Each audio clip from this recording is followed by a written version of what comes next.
Hello everyone. Thank you for joining Microsoft Online Tech Forum. I'm Nelson. I'm working at Cybersecurity Solutions Group as a compliance global background. Today, I would love to share with you what we have just launched a new product called Insider Risk Management.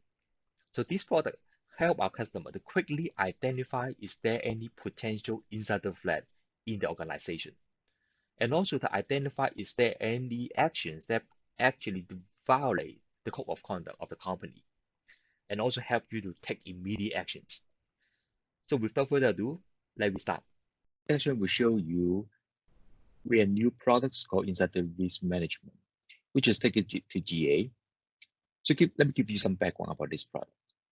Security product group regularly sit down with our CISO Brett and talk about the product directions.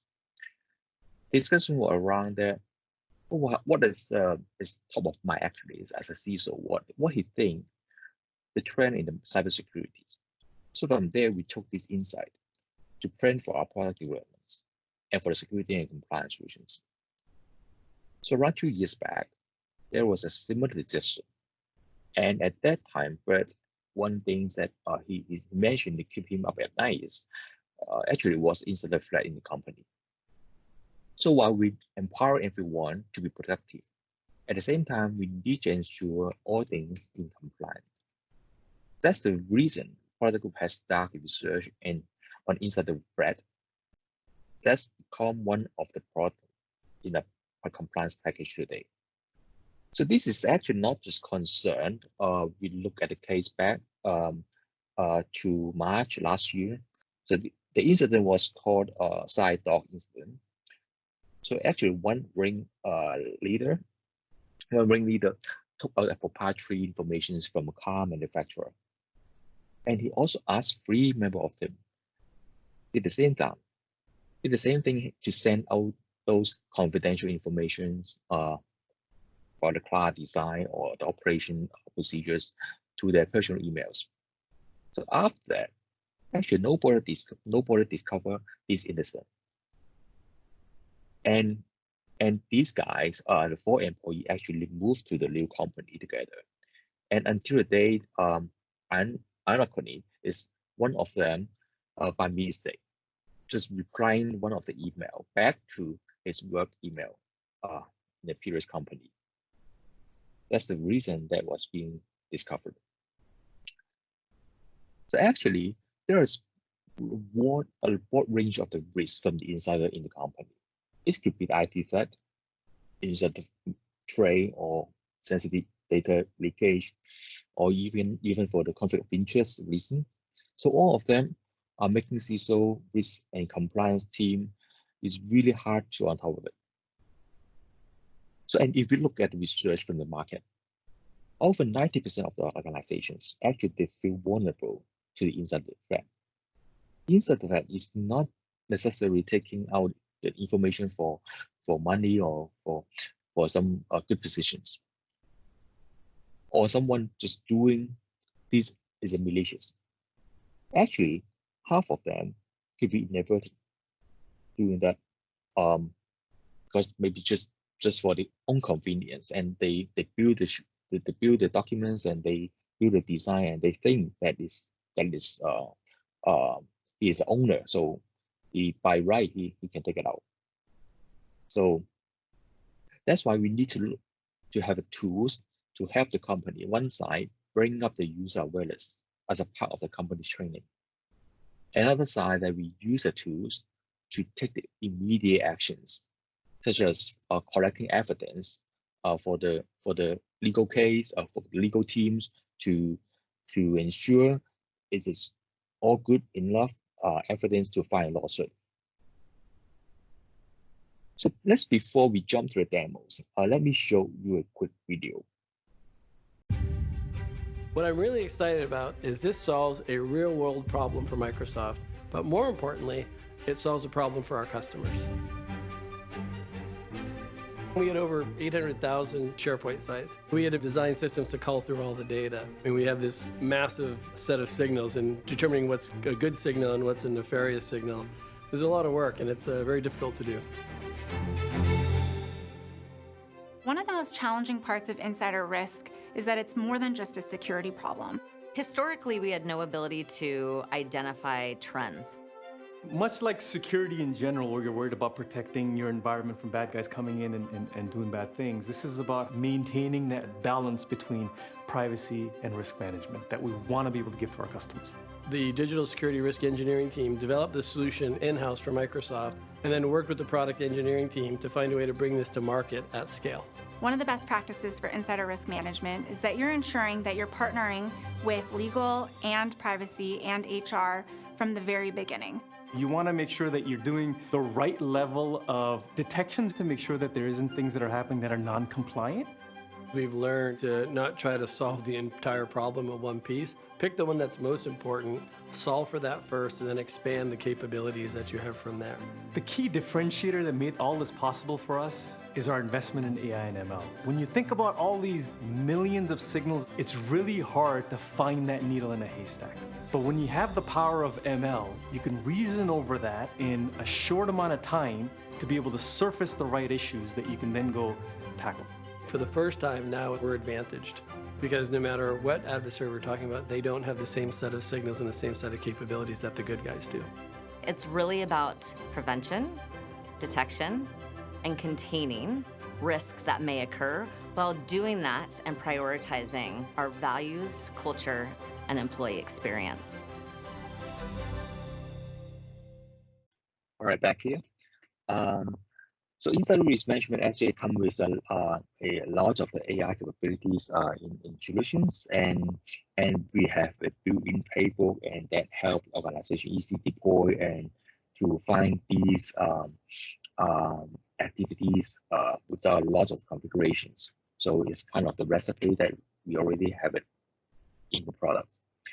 And when we do investigations, that usually we need to involve different people from different departments, say, for example, from HR, from legal, or from audit. So in our solutions that we provide the capabilities that to invite others members to join into the investigations. So let me just quickly move through a demo sections. Okay, so you can see this is the insider risk management dashboard. So it's part of the Microsoft Visitor Compliance Center. From the Compliance Center, you can see a bunch of compliance related solutions here. So one of that is insider risk management. So just click on it, and let me just walk you through quickly this overview dashboard. So in dashboard, you can see a number of the alerts here, and also it's based on the AI machine learning that we rate the alerts severities and tie to the users, and also the timeline that when we detect it. And some active cases here, so I will talk about this a little bit more later. And also some users, so we identified as a potential insiders. So as you can see, we provide the risk level for each user, and also the case tied to the users. And you can see the username. Actually, we intentionally to by design that we anonymize the username, because not just for the privacy reason, but also as bias control or some discriminations. So for example, if you look at the name and then you find this is one of my friends in the company, that you may want to suppress the alert. But if you find the name that is previous boss and not good with him, so I want to escalate. So that's the reason that we turn on anonymize to username by default. So if you have a certain privilege, or depends on the permissions that you grant, maybe at certain stage, like the legal departments of members, they're able to turn it off and then to take some legal actions. But in the investigation process, that so we should keep these the username as anonymized. On the right side, you can see the some policy we developed. So we have right now here 3 policy in example. So let me just quickly move to the alert. From here, you can see some active alerts and how these alerts incidents is being managed and taken care, and also down here, let me just zoom out a little bit. Yeah. So down here, you can see the user and tied to a particular alert and some lead review. So if you click on it, and then you can open a panel and give more information. So if you look at the user profile, then you will see the username, but right now it's anonymized. But if you have privilege, then you can turn off the pseudo anonymizations, and then you can see the username, title, email address, which departments it belongs to. And also, if you look at the user activities, that give you a chronological timeline. So from the events, the user actually resigned from the company. So we pick up this event from the HR systems. And we also pick up the events from the SharePoint of endpoint. So you can see that on endpoint, the user print out some files and they copy the USB and some files that download from the SharePoint. So these activities also tied to a restore. Okay, so come up the restore, and then we will fire alert and say this is the medium severity alert because of these series of activities. So if you think, oh, well, this alert that I want to take into a closer look and do some investigation, or maybe invite the members to look into the case, then you can create a case here. All right. So let us move to the case. So in the case that we show you some active case, and then some previous case that the teams was handling, and some of them are closed, and some of them are still open. So you can see a list of these closed and active case. So let us just move to one of the case and have a look. So this is the example. The case at the beginning, early October, the user risk level is around 10, and at the end, maybe a few days later, and just jump up to the 31. So it's not so high, but we can still look into it. So so we find that maybe some informations take out during the departure, the user left the company. So it's worth to take a look in detail. So let's move to the user activities. So you can see the user activities. The user we bring you a timeline. So in the x-axis, you can see the timeline, and the y is the risk levels, and also give you some activities like what kind of activity have been done by the user. And also, if you scroll down, you can see for this case, it's pretty straightforward. Is that the user resigned, and then and before the date, resigned about 1 week before, and actually he copied some information to USB, and also download information from the SharePoint. All right, and after these actions, that actually we can look into details. So I would like to see what kind of information that he actually took. But from the dashboard, I can see there is no sensitive information we discover when he copied to the USB, and there is no sensitive labels attached to the files. So it seems a pretty clean case. It's not take out some confidential information in this case. So, but I would like to invite the members, maybe his managers, through HR, to take a look in it and for details. So I can go to the case note and say, so actually all these files looks good, non-confidential and sensitive, but I still want to get the HR to verify. So I can actually to add the contributor Amy right here. So I can add the contributors. So they pick up the users from the Active Directory, and then you can copy the case link and please Amy to look into the case, and then he look at the case notes, and so Amy also reply and actually he checked with the employees manager, confirmed that the employees transferred information is part of his transition duty. So it's fine. So it seems good. We don't have a much concern about these activities, right? So actually I can close out the case. To taking this one to resolve the case. But before I do that, one thing I recall, the user actually copied files to USB. So actually, this is one action that is violate the company policy. It's not a good practice. They should use like a cloud-based storage, OneDrive, and that to store the data. So I think it's good for them for him to understand this regulation. So I can put the email note here. So for example, I would like to give them a reminder. Okay, so you should not copy the files to USB, things like that. So from here, the tools, you can also actually take the immediate actions and send the email notes. You can build your own template in the tools. Just give them some reminder. So it's good time and perfect time for the user training if you look at this incident. All right, so let us go back and show you another incident that may have it.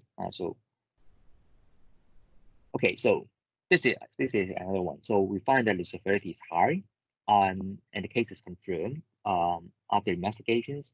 So at the beginning, the user risk was around 20 something, but suddenly that jump up to the 91 risk level. So that means I should look into it. And if we move to the user activities, so we got some user activities. So let me just do the filters and include more history in the case. Okay, so I can move the timeline and zoom in a little bit for the case.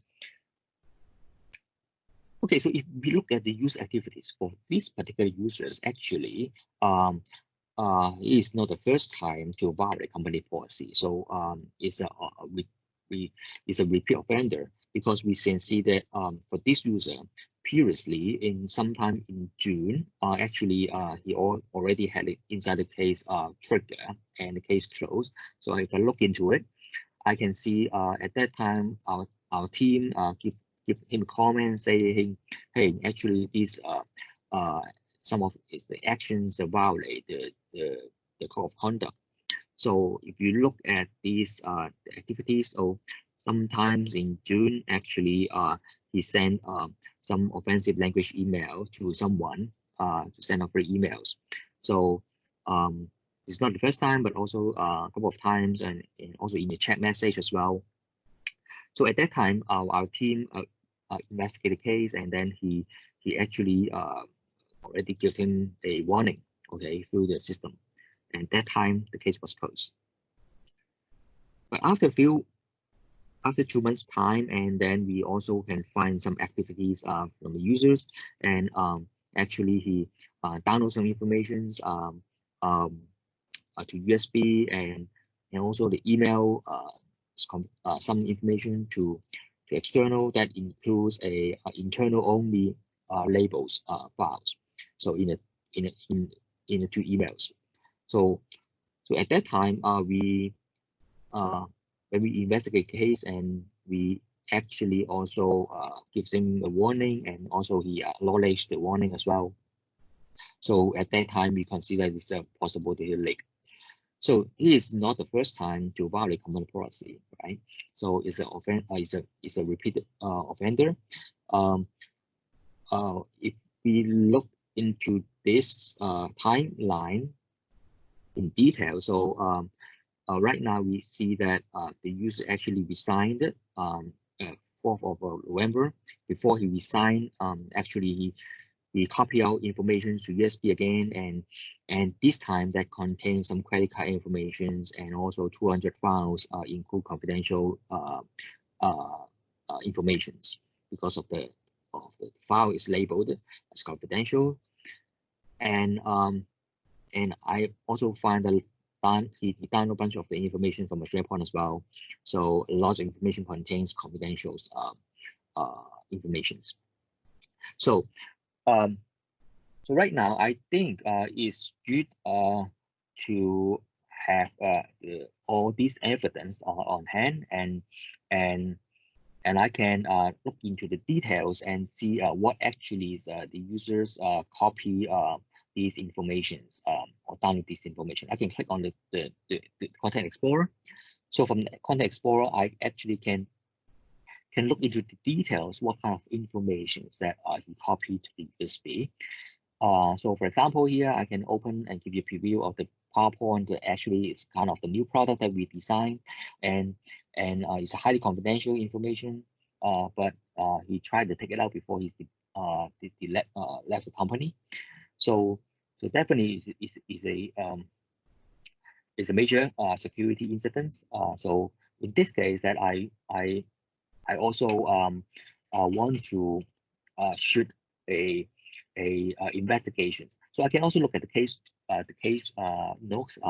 If someone doing investigation of this user had give any comments about his case. So these are the previous comment for the case that we closed it.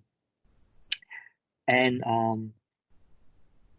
at that time, we also find that so it's good to engage the legal team for the employee investigation, because right now he copied some confidential information.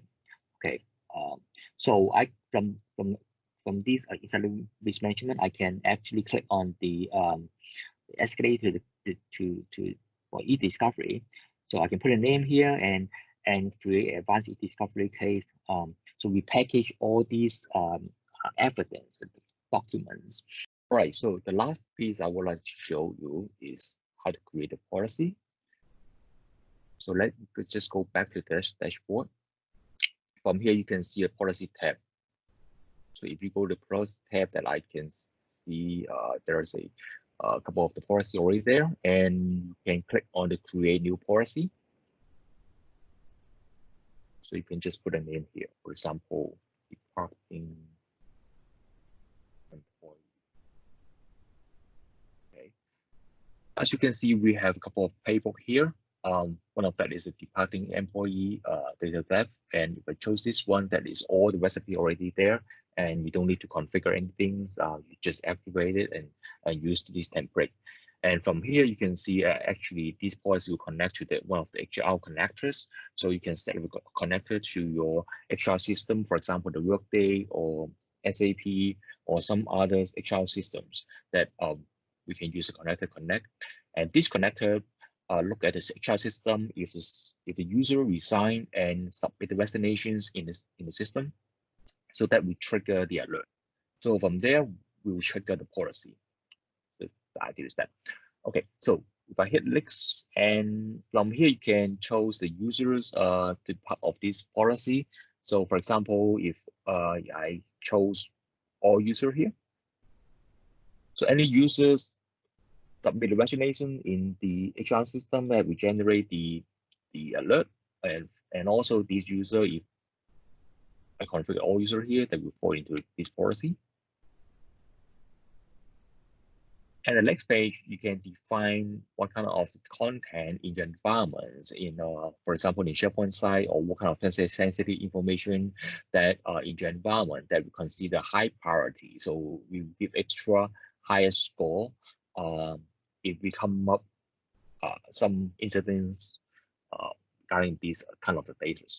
So it's optional, but you can just configure here that it will make it the machine learning is more intelligence and to find your outlet. The next one that you can see, we have a couple of the indicators you can select, and for example, the sharing files on the SharePoint, or maybe sharing files through OneDrive, and also like downloading data and also email data through Exchange Online as well.